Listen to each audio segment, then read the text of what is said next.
Times are dangerous. Hello everyone and welcome to Bleach Manga Chapter 652 live reaction and review Theatre Suicide Scene 6. I'm assuming it's that. Because there's no title on this page. So yeah. When we left off, Nanao activated her Zanpakuto. And last week I gave it the chapter a 5 out of 10. Reason for that was because I wasn't aware of any foreshadowing, but one of my commenters, Baby Hold Your Hand, mentioned that it's one of the hold on, let me just get the comment up. He meant it was foreshadowed the 5 holy swords, the Kuchiki clan, the Shiba clan, the Shihoin clan, and the Issei clan, and there's the Issei, yeah, they're now Issei, and the 5th unknown clan. I won't go into too much detail, but basically the gist of it is that, like, you know, the sword itself wasn't foreshadowed, but it being a holy weapon was foreshadowed, i.e. because, you know, Issei is a noble family, and so is the Shihoin clan, hence with Yoruichi's, is it brother? Yeah, that trap. Brother bringing in the holy heavenly armor. So yeah, if you want to check his comment, go to my live reaction review for last week. It's in there. It's mostly a question, but either way, I won't change my point, but I will give it to a 6. The only thing that again that's stopping it is because of its convenience. Regardless, it was foreshadowed. My only gripe with the sword itself now is the fact that, you know, what it can do. I know that's kind of the thing, but yeah. What is that sword? One who clashes against a god will cut them down.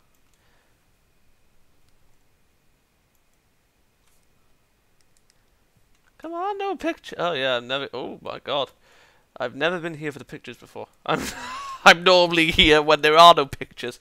That's quite the tacky, shiny sword you have there. It shines so brightly one cannot even see the blade. What? What an eyesore. Is that so? I'm glad. It's not that shiny at all. This sword reflects the ability of the god it is facing off against. If it is reflecting the light from your eyes, that means it is diffusing the light you are emitting.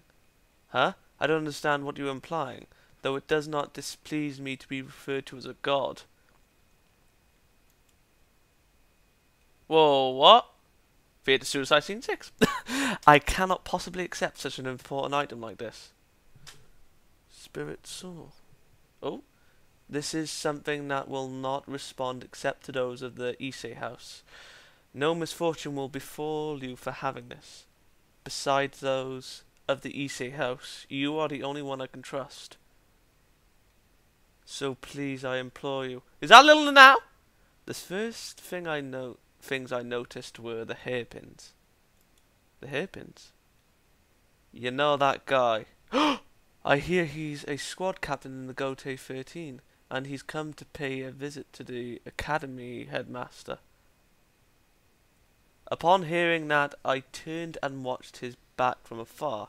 He was always cloaked in a I'm not even gonna woman's kimono, but because it was such a common pattern that one could find just about everywhere, the only sentiment I felt towards it was, mother had a kimono quite similar to his. But those hairpins, they were just like my mother's. Are you implying what I think you're implying? What the fig is this? Oh, you're in Squad 1. That's amazing. Yay, I'm in Squad 5. Isn't Vice Captain Eisen like totally dreamy? Fuck off, you don't know what's coming, you bastards. I hear the captain over there is a bit eccentric though. Long hair, all Shinji. Isn't that just a matter of personal taste though? Huh? Squad 8? Ibara? Issei Nanao? Eh? The Gotei 13? That's impressive. You're such a young squad member. The Nanao-chan really is something special. Who's that? Immediately after my mother passed away, I was taken in by an elderly couple. This calls for a celebration. They were a relative of the Issei family, but I had never met them until then. Even so, they treated me as if I were their own daughter. Upon entering Shihoan Academy, Shinho, I think it's Shihoan. No, that's the bloody last name. Yoruichi. I couldn't make the Asuchi that was provided to become my own. However, my talents in Kido were recognized and I was able to take the squad entrance exam fairly quickly. I was without a Zanbakuto. I thought, however, I could somehow make it with the Kido Corps. And, oh wait. Oh, right. And thus put forth my application. Oh no, I did it right the first time. Look at Shunsui, fucking hell. Somehow I was assigned to Squad 8. Hello, I'm Captain Kirako Shunsui. It's that person, the hairpins. I'm very cordial to the... Cordial? To the young women, so there's no need to fret. I'm rather indifferent about the guys, though. Of course he is. However, when I saw you after I joined Squad 8, you had changed your Hiyori? Yeah, and removed your hairpins. It was then I was certain. Yes, this is the one. This is the person whom my mother entrusted something precious to you. It was him. Fair enough. We already know that, though. Do you plan to cut me down with that sword? So be it. I'd like to see you try. There exists no such sword anywhere that can... What the frig? Oh, cut me. I was just like, what the hell happened? And then my eyes adjusted. Whoa! What the frig happened? What did he do? He parried it, that's the word. I thought I'd caught him off guard. I thought you had a rather peculiar sword, but now that I inspect it closely, it doesn't even have a blade. It's a daring for you to come slashing forth with a sword such as this is a daring gambit indeed. I never imagined that you would actually be able to cut me. Either way, this is the end for you. Jesus! This will be the very last thing you see. You wasted your one opportunity to kill me. Whoa, Nanao! For I will never again let my guard down as a commissary. I think that's supposed to be emissary, but commissary of God.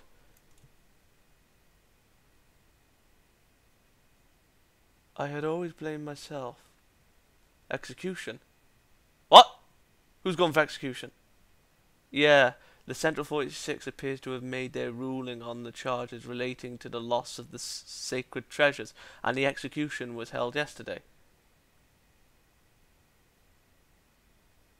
But, sorry, maybe I should have kept it to myself. Now I'd much rather hear it sooner rather than later. Was she killed? Executed, rather. Thank you. It's all my fault. Why is it that? Oh, is that your brother? All those around me keep entrusting their most precious belongings to me and pass away. It's a heavy burden and one most difficult to bear.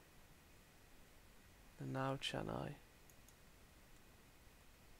forgive me for taking charge of this sword once again. And now, Chan, I beg of you, take this weight off my shoulders. Please allow me to protect you. Whoa! Feelings pile up in the palm of a hand. Let's go now, Chan. Oh! Oh, cool. Oh. I'll be right back. You know when something good is coming, or in this case happening as well as coming, when your body just feels a slight chill.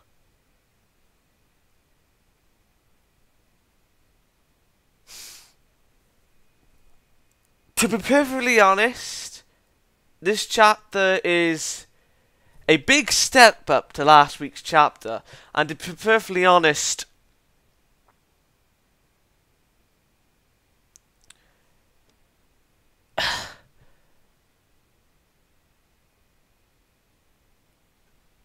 Kubo seems to be having this thing. It's like... It's almost like he's showing off the next generation of Shinigami.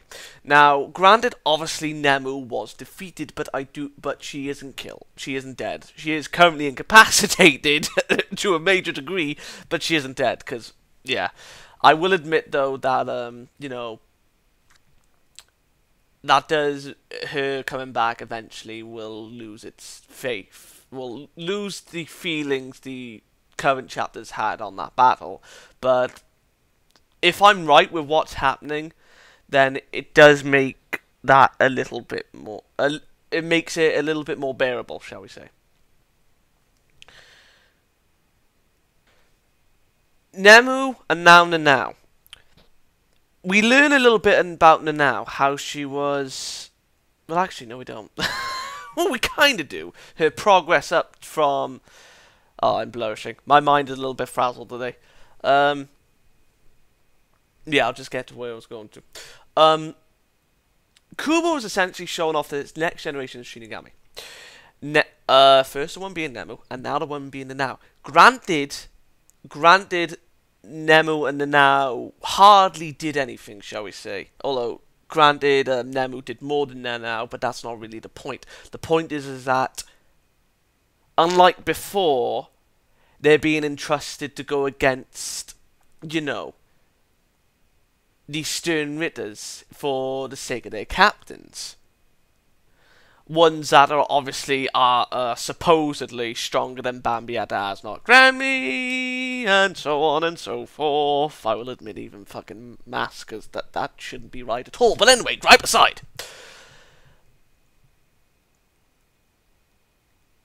It's like we're being shown what they're capable of at their current state, but at the same time, to be able to go up against these characters... Whereas, you know, Kubo never really did that before, you know, like with Mayuri's fight with Zyle, Nemu was basically cannon fodder, and she didn't really do much, directly speaking. It was indirectly, but still beside the point. And the Now obviously was nowhere to be seen at the fight at hand. And when there was a battle with lieutenants, obviously during that section of the Arankar, of the Karakuno town war, like, you know, they were fighting Fractionis. Now they're fighting people that are obviously... Now the lieutenants are fighting people that are captain level or above. Now, I don't really have a problem with that. Because, again, I think this is what Kubo intends to do. Like, he hasn't really forgotten about these characters. It just wasn't their time to shine. Until, obviously, now. But yeah, we learned a little bit about Shunsui today.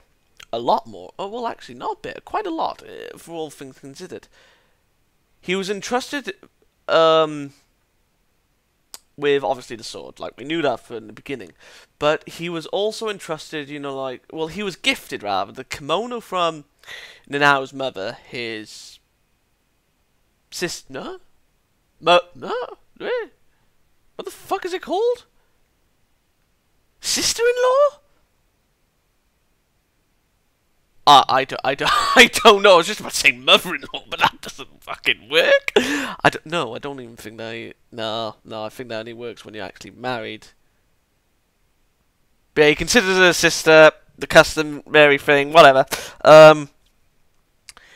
He got the kimono from Nanao's mother, and he got the hairpins from, I'm assuming, was his father. Now, interestingly enough, it was mentioned that her mother was executed. I get the distinct feeling that that's what it was implying, because, like, you know, it mentioned, like, you know, the sacred treasure was gone missing, and, you know, we obviously know that the sacred treasure was given to Shunsui for safekeeping.